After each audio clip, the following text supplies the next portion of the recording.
This case started on a very dry, technical, narrow legal question of when you want to repeal a statute, you must have parliamentary's authorisation to take away rights given by a statute. And from that very narrow basis, it's then mushroomed into what is the relationship between the state and individuals. What does the government have to comply with as a matter of due process and the rule of law if it wants to take away people's fundamental rights? And European law is a different type of international legal order. It's not just some pan-European supranational treaty. It's one that actually gives individuals directly enforceable rights that are immune from repeal, so they can't be taken away unless Parliament explicitly says so in a new statute.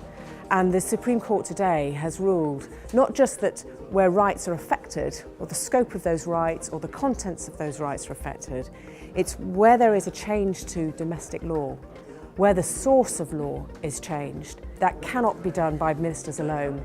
There must be prior parliamentary authorisation, and it must be an Act of Parliament that goes to both houses of Parliament and receives the assent of the Sovereign as well.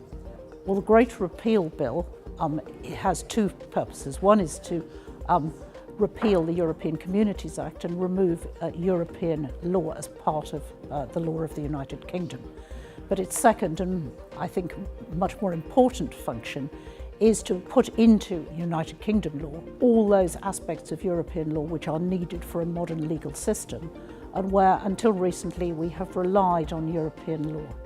So it will enable us to have a base point from which to develop an entirely independent legal body of law going forward, which is suitable for an independent state.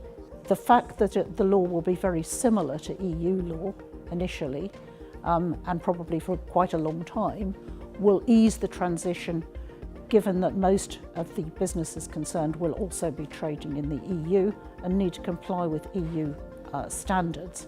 So it will be very helpful that the UK law and EU law remain very similar for quite a time. We're trying to give information out to the attendees and let them know what the latest developments are. But it's also really useful for us for the questions in particular, to see what people's concerns are, you know, which financial sectors they're in, which industry sectors they're in, and how this is impacting on their businesses, and give them a kind of realistic expectations of what's coming down the line, which is incredibly important in this sort of dynamic, changing environment that we're now having to adjust to.